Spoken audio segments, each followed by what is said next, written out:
Tofa babbar magana daga ƙarshe dai rikici ya barke tsakanin fitaccen jarumin nan na TikTok wanda aka fi sani da Hassan Makeup da kuma shahararriyar jarumar nan mai suna Sayyada Sadiya Haruna tsohuwar matar jarumin TikTok wato Gfresh Al-Amin wanda yanzu haka dai babu shakka masu sauraro sai ku gyara zama tsab da biyo mu har zuwa ƙarshen wannan bidiyon don jin irin zazzafan martanin da fitaccen jarumin Hassan Makeup ya rinka mayarwa da Sayyada Sadiya Haruna tare da tona mata asiri wanda hakan ya matukar taba al'umma da dama kasancewar irin yadda suka fito suna ta zage-zage a kafafen sada zumunta hakan ya tabbatar da cewa tabbas babu wanda zai iya gaya musu kenan su ji a kafafen sada zumunta wanda gashi a yanzu haka dai babu makawa an ga wani bidiyon Hassan Makeup din ya fito yana bada hakuri tare da yin kuka bayan Shafawali ta fito ta yi masa magana tare da kwabarsa akan irin martanin da yake mayarwa da fitacciyar jarumar wato Sayyada Sadiya Haruna.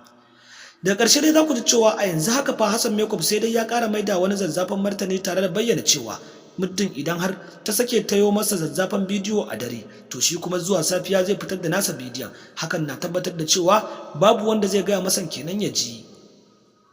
To a yanzu haka dai masu sauraro sai ku gyara zama tsab da biyo mu har zuwa ƙarshen wannan bidiyon don jin irin abin da ya haɗa su har suka fara wannan rikici tare da tonawa kai asiri a kafafen sada zumunta. Sai dai amma kafin nan muna mai ƙara tunatar muku idan wannan shine zuwan ku na farko wannan shafin namu mai albarka ku daure ku je ku danna mana alamar subscribing sannan ku danna ƙararrawar sanarwa.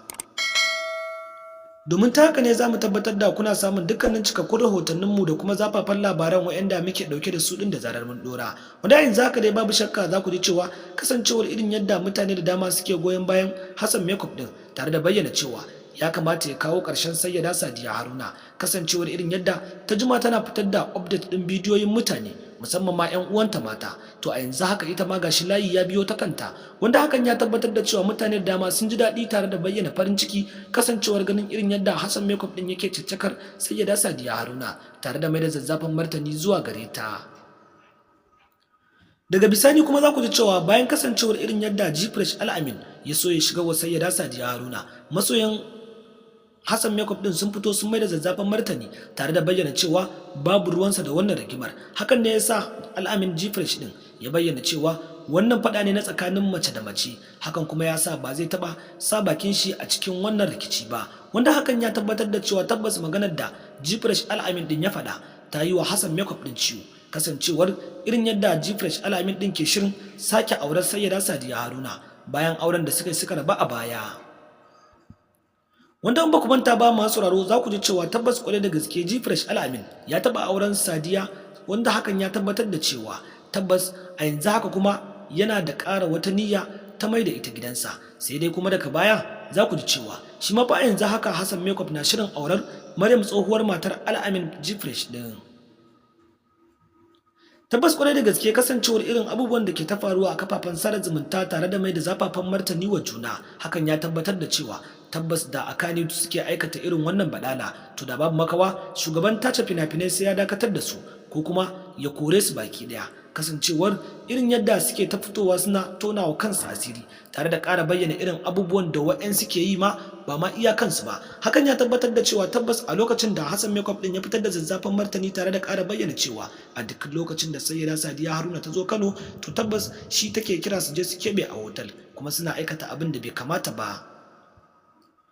Wanda yanzu haka dai babu shakka mun san cewa mutane da dama sun ji zazzafan martanin da Hassan Makeup din ya fitar a lokacin da ran shi ya ɓaci wasu kuma basu ji irin martanin da ya ringa mayarwa da Sayyada Sadiya Haruna ba tabbas masu sauraro ku ci gaba da kasancewa da mu har zuwa bidiyo na gaba don jin wannan zazzafan rahoton wanda za mu kawo muku sannan ku kuma ji irin martanin da Hassan Makeup din ya ringa mayarwa da Sayyada Sadiya Haruna.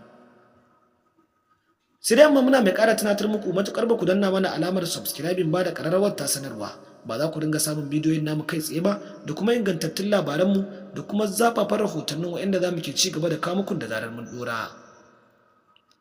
Amma muddin kuka kasance da mu ta hanyar danna mana subscribing kamar yadda muka bayyana muku a baya da kuma ƙararrawar sanarwa to za ku ringa samun bidiyoyin namu kai tsaye da kuma zafafan rahotannin waɗanda za mu ke ci gaba da kawo muku da zarar mun dora. Mun gode da kasancewa da mu da kuke yi a kodayaushe a wannan shafin namu mai albarka. Tabbas masu sauraro ku dai ku kasance da mu har zuwa bidiyo na gaba don ci gaba da samun cikakkun labaran sannan ku